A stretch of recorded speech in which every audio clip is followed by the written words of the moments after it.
Hello, everybody.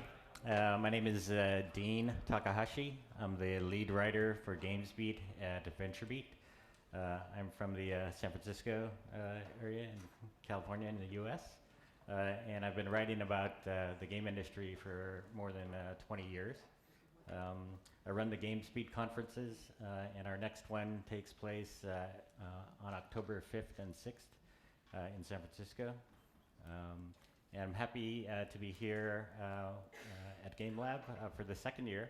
I think Ivan throws a very good conference and gets people from around the world.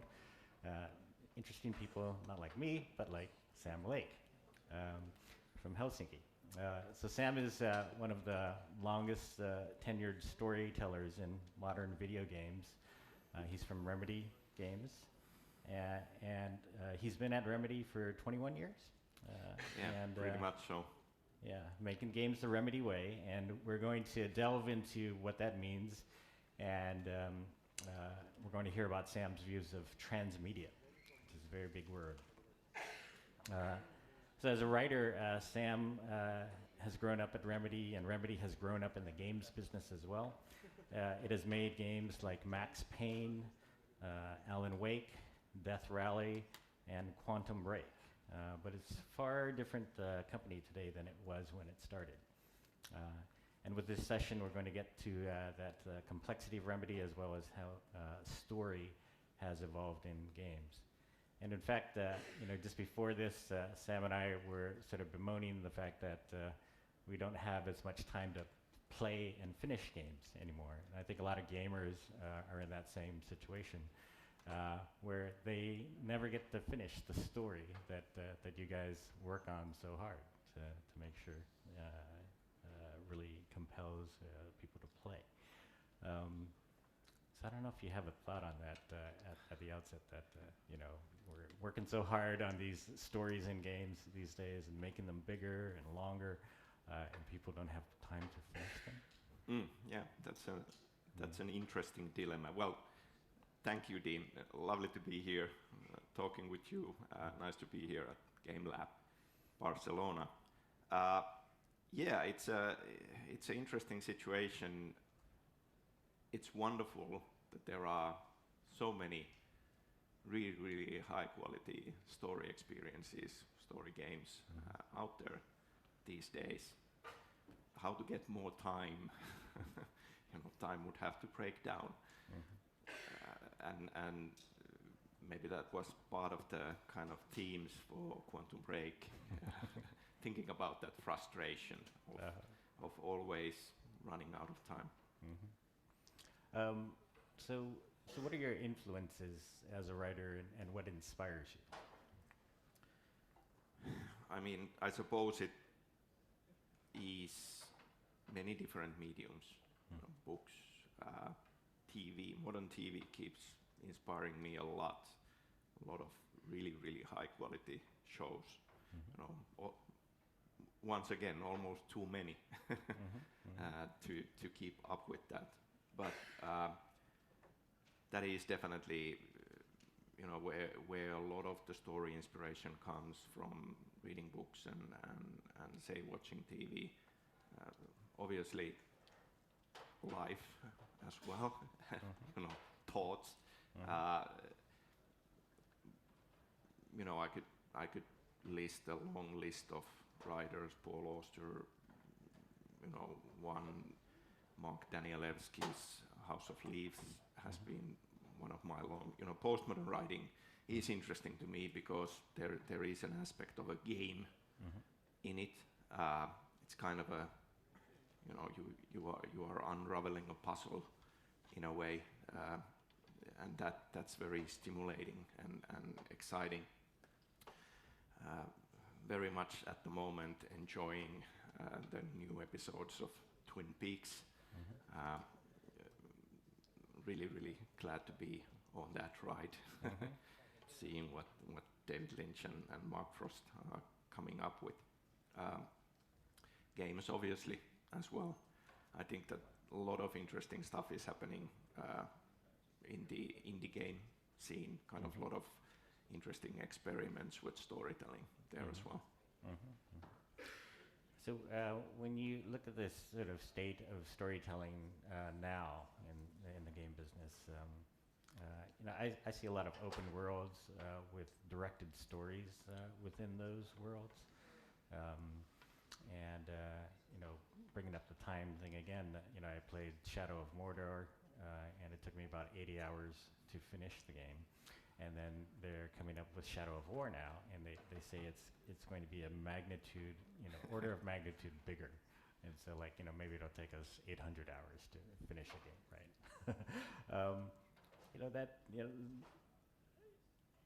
That's sort of good and bad, I guess. But what's your own take on where storytelling is across the whole industry? I'm very happy and also inspired by the quality of game storytelling these days. It's been a long journey, kind of going back to, say, Max Payne, when it felt that no one was really even attempting to do a story in a more action-oriented game. Certainly there were adventure games with storytelling, but having it in a more action-oriented game, no one was doing that, and so it was kind of venturing into unknown by trying to do it with Max Payne, and then comparing it to today with so many really high quality stories being told in games, and in many different ways as well. I mean, we have the more linear experiences, and then there are more open-ended, open world experiences that take a different approach to storytelling, yet the story is a very important component in those. Yeah, that's wonderful.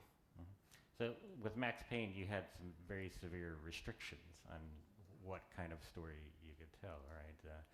You didn't really even have this ability to use cinematics in a very big way, where an in-game engine would, basically show a video of what was happening in the story, right? I mean, you had to deal with comic book frames, I guess, right? So what was that like? Yeah, back then, I mean, it was not obvious at all to even try to tell a deeper, more complex story within the framework of an action game. So you kind of had to go in there and invent it, how to do this, which was obviously both challenging and very exciting.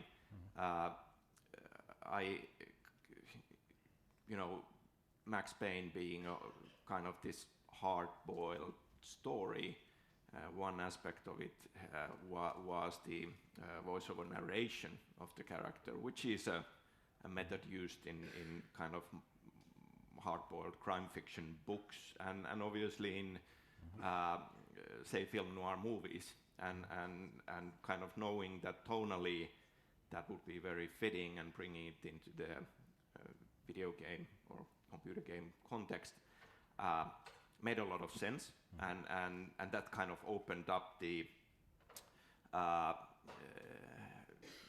internal world of the character and brought that to the frame.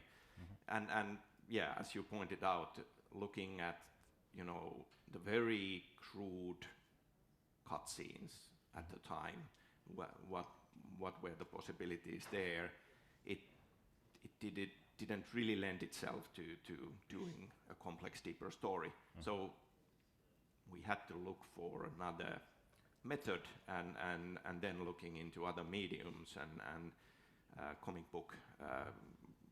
I'm a big fan of comic books to this day. Felt like a really good way of bringing a lot more storytelling in there, and that has been kind of a design philosophy, if you will, for me through all of these years, that it feels that there are very little rules when it comes to games, what kind of elements you can put into a game, and it keeps evolving and it keeps changing, which makes it always exciting. So I have been actively looking into other mediums, that are there things that we can bring into the game framework and do something new with those things, and in Max Payne it was the comic book. In Alan Wake it was a novel. And then in Quantum Break it was a live-action TV show. Yeah, and Alan Wake's style was very episodic, like it was a TV show. Yes, yeah, that from the pacing perspective and structural perspective, that was something that I started thinking about already when working on Max Payne 2. For Max Payne games, my model was essentially the kind of a movie screenplay, 3-act structure. But around that time, I realized that more and more I'm enjoying. Back then it was kind of the season DVD packs of TV series and watching multiple episodes in a row and starting to realize that this structure actually would work really, really well for a game, and then wanted to bring that into the mix with Alan Wake and with Quantum Break as well. So this word transmedia, it's probably not more than a decade old, right? But you've been doing these things for 2 decades, and like combining comic books, say, with a game, that's transmedia, right? It's combining 2 different media. How did you start sort of thinking about it, and then what do you think of this whole sort of where transmedia, I guess, is now? I mean, yes, we have been doing that, and to me, in some ways, it's an essential part of kind of the Remedy game formula, bringing together different mediums and experimenting with that side of things. I think it fits really well. Games tend to be relatively large, and a big part of telling a story in the game is also building the world that the player can then explore and immerse themselves into. And Remedy games have always been set in the present day, well, quote, real world, unquote. We do bring genre elements into it, but that already kind of gives you a starting point where you start to think that, well, all of these different mediums are present in our everyday lives. So it makes a lot of sense to have them present in this game world to make it more real in a way.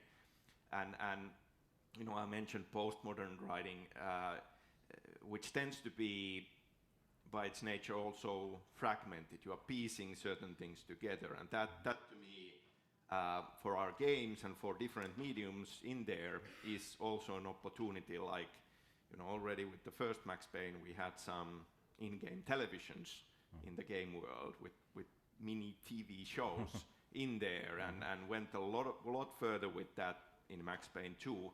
Had already multiple shows running through the whole game with their own story arcs in each of them being slightly tongue-in-cheek, exaggerated, because they are so small that you have to make an impact with something small from different genres. But at the same time, I kind of always felt that because we have a strong main character and the whole experience is his version of these events.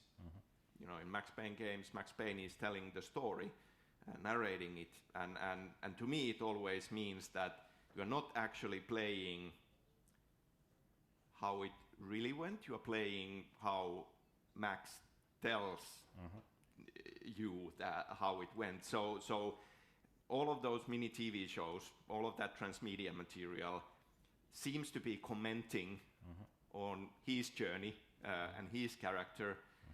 Is that really so, or is that just Max's perception that it's somehow commenting it? Which to me, once again, is layered storytelling. So as a writer, you're inserting this sort of meta message in a way into the game through not just the main story, but through all these different ways you can tell a story, I guess. Yes, and I think that that's the richness, and that's the really exciting opportunity always in storytelling in games, that you create a world and there are different layers of storytelling, different methods and different mediums, and all of these fragments kind of build the whole experience, and all of them are important in some way, but once again the player is an active part of it, and sometimes you miss something, or sometimes you focus more on something, and then it kind of tweaks your perception of what the overall thing is. So you're a writer, though, and Remedy is full of game developers, right, who are not writers, right?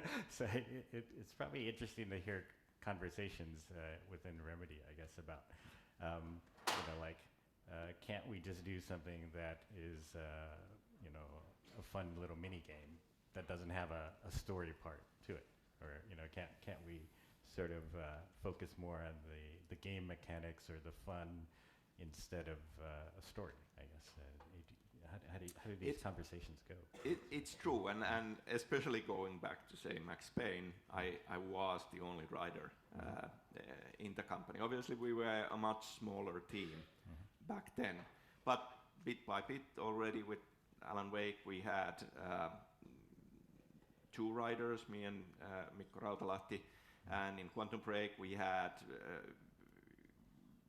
I was stepping into the creative director role, and then we had 3 full-time writers working on the project, and now we actually have people with the title of narrative designer, and kind of more and more these days we do have people dedicated to the storytelling in the experience, which you also need in a bigger theme.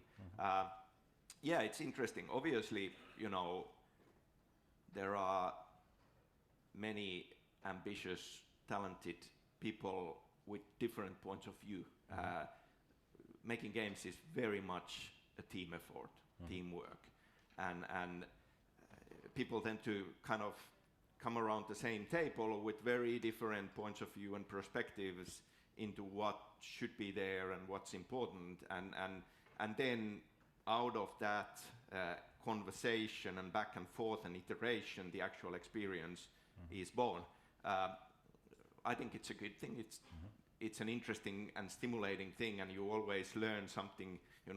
Even after 21 years, you keep learning something new. From those different points of view. I think that my ambition, I'm still the story guy, even in the creative director role, and I want to bring the story in there. I always try, to accommodate the needs of, if there is a mini game, okay, we need a mini game, let's do it. But then kind of have maybe that extra process of trying to figure out where does it fit in the fiction, and can we include it into the fiction, and can we give story related reasons for it being here, and make it at the same time as it serves the gameplay, how can it serve the story as well? So when you start with a story, like do you start with like a character or a world and then pull the story out of it, or how does the story happen? Yeah, it is a process, and going back to that initial idea, might be any of those things, where it's and quite often they can be long processes. Saying this out aloud as a sort of an idea guy, it might sound bad, but ideas are cheap and not necessarily worth anything on their own. It then is kind of how do you refine that idea, and kind of how do you get the whole team excited about that, and then do a lot of hard work to get it realized. The idea itself, you'll never run out of ideas. They keep popping up. a few of our games have been around quite a long time. I can kind of, for Alan Wake, I can trace it back to Max Payne's in-game TV show Address Unknown. There were some themes there that I kind of felt like I want to explore, and some of them then appear more fleshed out in Alan Wake. Early on in Alan Wake, we had kind of this science or quantum physics themed episode or location in there that we ended up cutting away quite early on. Then it found a small new home in an episode of Night Springs in the in-game televisions in Alan Wake.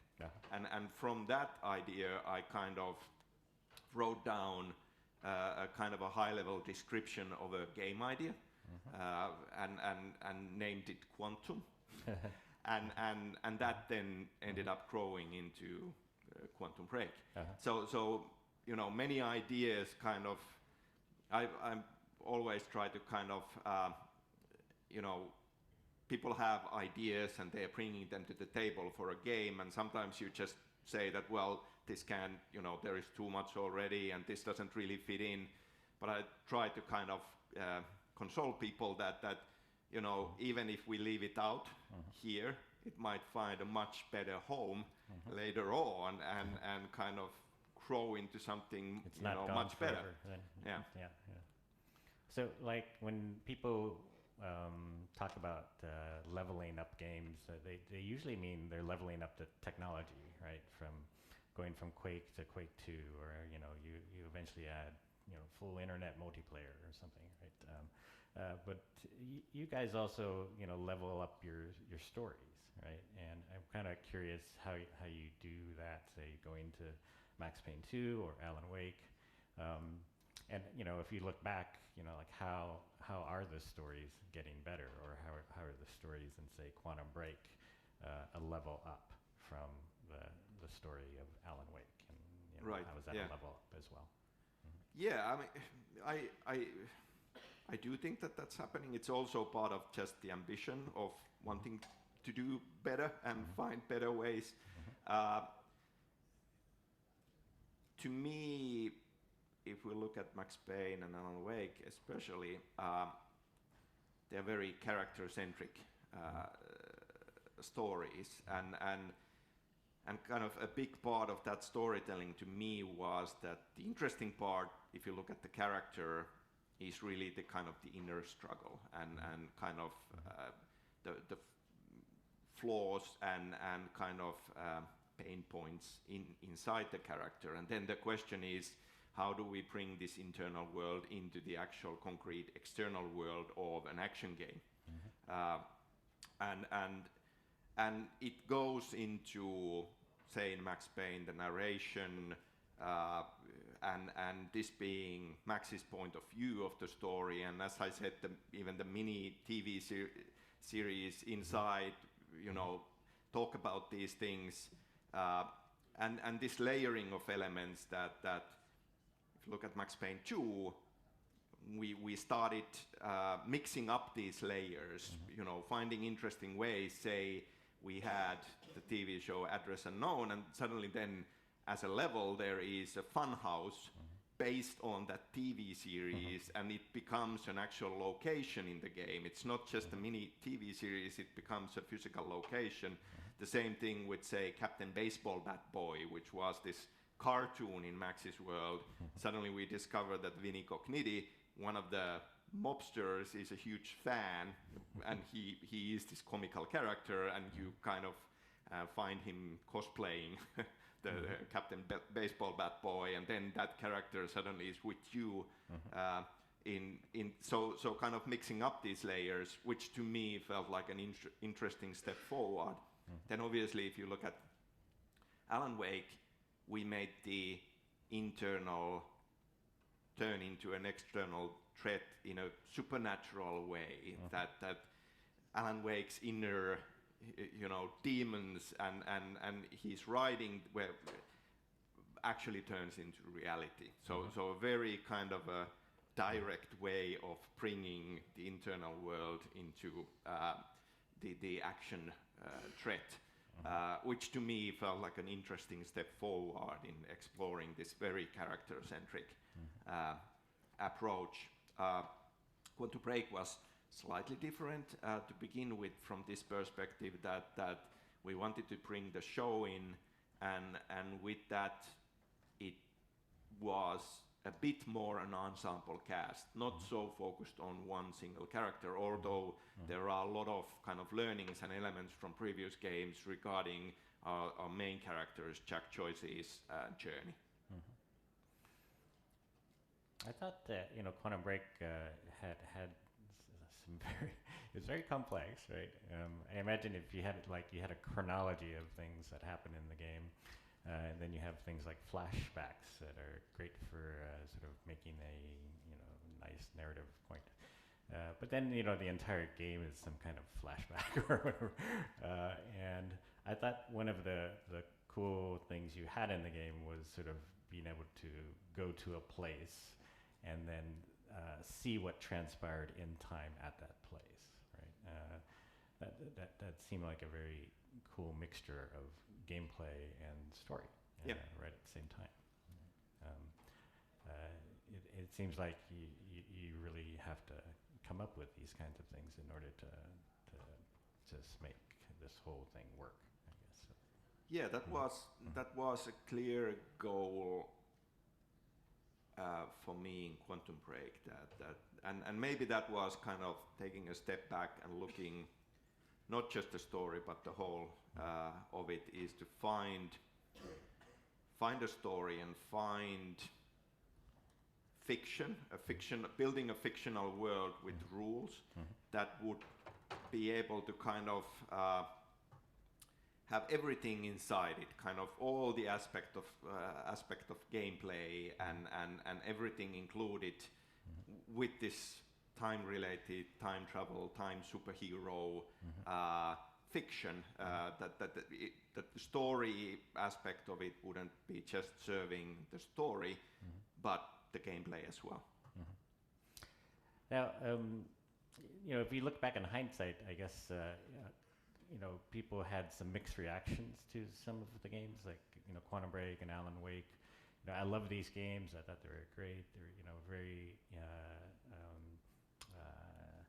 nuanced and very just so complex, right? But there are players who felt the gameplay needed to catch up with the story as well. What was your own sort of view of the hindsight of these games and why they weren't, say, more universally appreciated, I guess, right? We can always do better. Always trying to learn and push ourselves. Yeah, I mean, I think that having a strong story component to begin with, I mean, not all games need a strong story, and there are different audiences, different gaming preferences, which is great, which is a richness, and I think that there is interaction between different game genres and kind of innovation kind of flows through all of that. Yeah, I suppose as any creative person, of course, you hope that as many people as possible like your creation. But then again, it's also always much better to have people either love it or hate it, as opposed to don't care about it or have no opinion at all, or forget about it immediately afterwards. So if there is strong response, it's always kind of mission accomplished, I guess. So Quantum Break had its own TV show built right into it, and that TV show changed based on what you did in the game, and it seemed like a perfect sort of game for what Microsoft envisioned at the time with its TV studios that Microsoft was doing. But then there were all these changes at Microsoft as well, where they began with your game in a period when they wanted to do these TV shows, and then by the time the game came out, they decided they were exiting TV shows. I wonder if, like, changes at Microsoft also affected Quantum Break. Yeah, it did affect things in multiple ways, I guess. I mean, after Alan Wake, we went to them and pitched our back then thinking of what Alan Wake 2 could be. And at that point, they were not interested in doing exactly that. They wanted to have a new thing. And also they were essentially looking for us to create a new IP for them. So Quantum Break is obviously owned by Microsoft. But part of that pitch for Alan Wake 2, I already had a live action show as part of that idea, and that part they really, really liked and asked us to retain that in this new thing that was then Quantum and became Quantum Break. So them being excited about live action and looking into it, got the show made. And because of their interest in live action early on, what they envisioned the show to be and what they wanted it to be was that it could also work as a standalone thing. Without the game, that you could watch the show and enjoy the show. And that was kind of their starting point for it. And we had this ongoing debate going for a while that they felt that it needs a separate set of characters so that you don't necessarily need to play the game, and kind of even though it would be thematically tied and tied to be in the same location, the Riverport, this fictional university town, they wanted it to kind of be its own arc. And I always kind of came back and said that I just feel that for us to do something new that no one has done, I feel that we should bring them closer together, and we should have same characters and same locations, and was saying that to me the logical thing would be that the game is you play the hero, the show in a very kind of modern TV tradition would be about the bad guys, because in modern TV we have so interesting, exciting, flawed, completely flawed characters often that we follow, and to me it kind of felt like a natural idea. And then it was a process of multiple years of having these talks and being slowly able to kind of track the show into this direction. And I kind of felt that we got quite far and did really exciting, interesting things, like they actually built locations based on our virtual locations, and we had the same characters crisscrossed, and sometimes even certain scenes were seen, from the show perspective and game perspective. So that to me, obviously the branching content was a big part of it. But I kind of felt that we were at very, very late before actually starting to shoot the show. We were still taking these steps, and it could have gone even further. Obviously it made it, the production of the show, quite a bit more challenging as well, having this overlap, that it, making a game is a very iterative process, and we tend to change things along the way, whereas kind of the natural process of creating a show is that you do iterate a lot, but you do iterate on a screenplay level, and then it's locked, and then you shoot, and then you change very little. So kind of, it was interesting, a lot of learning along the way. I feel I learned a lot by kind of going through this process. Did you come out of it thinking that this, say, one ending is the right way to go when you have something that complex? Yes. Yeah, I mean that was kind of a idea, design idea, from very early on, that there is a spine for this story. There is one beginning, one ending, but then kind of the branches alter the story of how you get there and determine the fates of individual characters along the way. But still wanted to have one linear story at the heart of it. I did want to leave you a little time to talk about Remedy now. Can you talk about a couple of projects that you guys have underway? Yeah, for the first time ever, I mean, the company has been growing bigger, and for the first time ever, we are working on 2 games at the same time, which has been in discussions for quite a while, and now we finally, close to the end of Quantum Break, we managed to take that step. So we have 2 games in the making. We are making, working with the Korean publisher, Smilegate. They have this huge multiplayer online shooter game called Crossfire. They are creating a sequel to that, Crossfire 2. And they wanted us to create a story version of that. So essentially a single player campaign mode for their game that would kind of explore the world that they have and the characters that they have, in more detail and flesh out these details for them. So that's very interesting. It's an extreme move from a no story to a Remedy story. Yeah, you might say that. But it felt like a good fit and interesting and also kind of,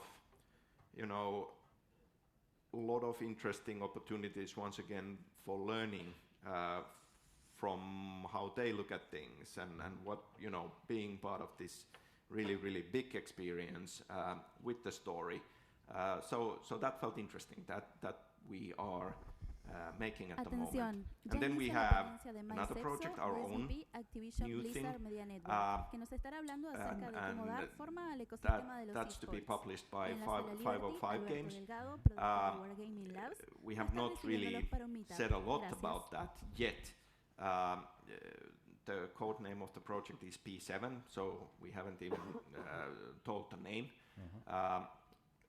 But that's more than kind of taking what we have learned from everything and looking for kind of new ways of pushing these things forward. This is the one everybody's assuming is Alan Wake 2. Right? Yeah, it's not. So it's worth saying that aloud. Okay. This is a brand new thing. It's not Alan Wake 2. It's not Alan Wake 2. All right. Should I repeat that one more time? Is that clear? Yeah. That being said, kind of as I've said multiple times now, I have not lost hope when it comes to making more Alan Wake at some point. So actively thinking about those opportunities as well. Okay. So what's your conclusion about transmedia after a couple of decades of doing this? I think that there are many signs of these different mediums coming together and separating again and coming together in different, often surprising ways. And that does interest me a lot, and I want to kind of explore those possibilities and keep exploring them. The traditional transmedia, say, taking a game concept or character or story and seeing if you can do spin-offs or extensions in other mediums outside games, but then very much kind of looking for new ways of bringing other mediums into the game experience. So I think it's essential and does excite me. So and like everything, you can do it in a good, interesting way, or then you can do it in a way that really doesn't bring anything new to it, or is subpar quality, kind of just handing something over, kind of, and even obviously that can be done in a nice way if you have very talented people catching it and making their own interesting spin out of it. So yeah, I think that we will be exploring opportunities there. So do we have time for a question? Or no? Okay. Oh, very good. Thank you. Thank you. Thank you very much.